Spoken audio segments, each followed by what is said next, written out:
صورت نہ کم ہو۔ اپنی شخصیت کے اندر خود اعتمادی پیدا کریں، تکبر نہیں، عجب نہیں، خود پسندی نہیں، انانیت نہیں۔ خود اعتمادی ایک الگ شے ہے۔ مثال کے طور پر میں خود اعتمادی کو امیر اہل سنت کے مدنی پھول سے واضح کرتا ہوں۔ امیر اہل سنت نے بارہا فرمایا ہے کہ ہمت ہارنا اپنی ڈکشنری سے نکال دو، دیٹ از کال خود اعتمادی، کانفیڈنس۔ ہمت نہیں ہارنی ہے، بڑھتے رہنا ہے۔ ایک چیونٹی چڑھتی ہے، چڑھتی ہے، گرتی ہے، چڑھتی ہے، گرتی ہے، چڑھتی ہے، گرتی ہے، آخر کار چڑھتے چڑھتے اپنی منزل کو پا لیتی ہے، ہمت نہیں ہارتی۔ امام بخاری رحمۃ اللہ تعالیٰ علیہ، امام مسلم، تمام ائمہ مجتہدین، محدثین، علماء کاملین، مفسرین، جو ہمارے اکابرین گزرے، جب اوراق پڑھتے، جب ان کی سیرت و کتابوں میں جو لکھی گئی ہیں، ان کی سیرت میں کمال درجے کا کانفیڈنس ہوتا تھا۔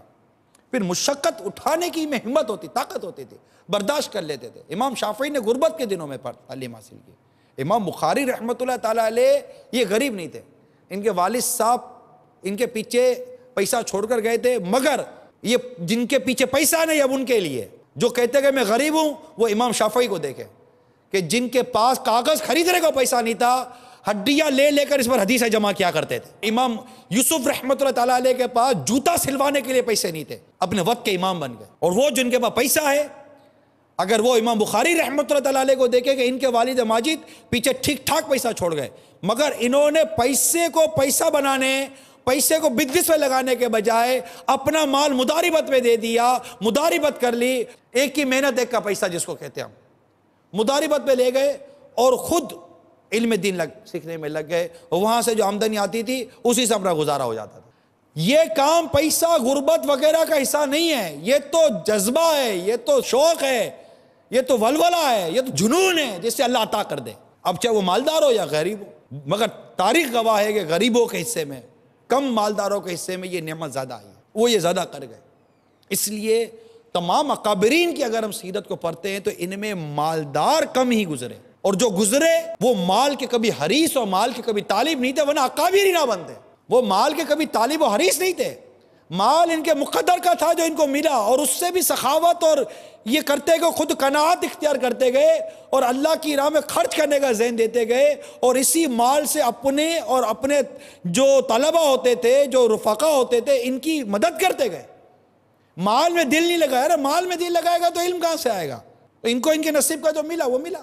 سخاوت، شفقت، زہد، تقوی، پرہیزگاری، سادگی، انکساری اور حقوق العباد کا ایسا جامع ان کی سیرت تھی کہ ایک ایک چیز یہاں موجود ہے، لیکن وقت نہیں ہے، ایک ایک بات بیان کی جا سکتی ہے۔ تو جن کے پاس پیسہ ہے، کروڑوں روپے ہیں، ان کو پتہ ہے کہ ہم اگر ہماری یہ آمدنی کو کہیں مطلب کہ مداربت میں ترکیب بنا لیں، یا کوئی ایسا مناسب قسم کا روزگار کہ ہم ترکیب بنا لیں، تو کوئی پرابلم نہیں آئے گی، اور ہم علم دین سیکھنے میں، تبلیغ دین میں، اسلام کی تربیت و اشاعت میں، سنتوں کی تربیت و اشاعت میں لگ جائیں، مگر ہمت نہیں ہے، طاقت نہیں ہے، حوصلہ نہیں ہے، اس طرح کا جذبہ اور ولولہ نہیں ہے کہ اتنا روپیہ آ گیا اب ان کو مطلب بس ٹھیک ہے نا، ختم نا، کتنا، مگر نہیں۔ ہم لوگ کہتے ہیں پیسہ آئے گا تو کچھ کریں گے، میں کہتا ہوں جن کا پیسہ ہے وہ کیا کر رہے ہیں؟ مال میں دل نہیں لگانا۔ علم سے بڑھ کر کوئی مال نہیں، یاد رکھیے گا۔ علم دین بہت بڑی نعمت ہے کہ اللہ تبارک و تعالی جس کے لیے بھلائی کا ارادہ فرماتا ہے اسے علم دین عطا فرما دیتا ہے، اسے فقہ کا علم عطا فرما دیتا ہے، اسے فقیہ بنا دیتا ہے۔ یہ روایتیں طالب علم دین کے لیے، ان کے راہ میں فرشتے پر بچھاتے ہیں، ان کے لیے سمندر میں مچھلیاں دعائیں کرتی ہیں، ان کے لیے سوراخوں میں چوٹیاں دعائیں کرتی ہیں، ان کے لیے استغفار کیے جاتے ہیں، ان کے لیے دعائیں کی جاتی ہیں۔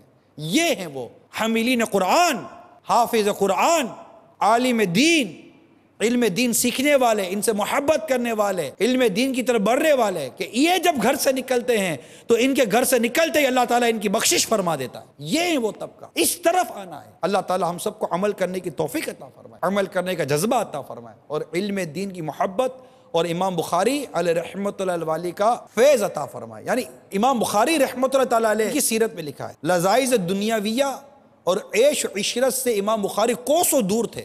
طلب علم میں بسا اوقات انہوں نے سوکھی ہوئی گھاس کھا کر بھی وقت گزارا ہے۔ ایک دن میں عام طور پر صرف 2 یا 3 بادام کھایا کرتے تھے۔ ایک مرتبہ بیمار ہو گئے، اطباء ڈاکٹر نے بتلایا کہ سوکھی روٹی کھا کھا کر ان کی انتڑیاں سوکھ چکی ہیں۔ اس وقت امام بخاری رحمۃ اللہ تعالیٰ علیہ نے بتلایا کہ وہ 40 سال سے خشک روٹی کھا رہے ہیں اور اس طویل عرصے میں سالن کو بالکل ہاتھ نہیں لگایا. چاہیے ہم سب کو امام بخاری کا فیض.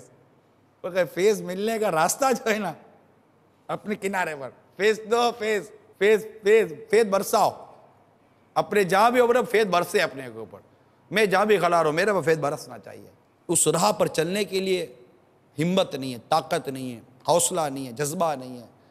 ذہن بنتا ہے، میرا بھی بنتا ہے، آپ کا بھی بنتا ہے. ہماری طبیعت میں ٹھہراؤ نہیں ہے، ہماری طبیعت کے اندر وہ چیز اسپرٹ نہیں ہے جو ایک اسپرٹ ہونی چاہیے. تو یہ مدنی چینل کے ناظرین، اللہ تعالی ہمیں امام بخاری علیہ رحمۃ اللہ الوالی کے فیضان سے مالا مال فرمائے.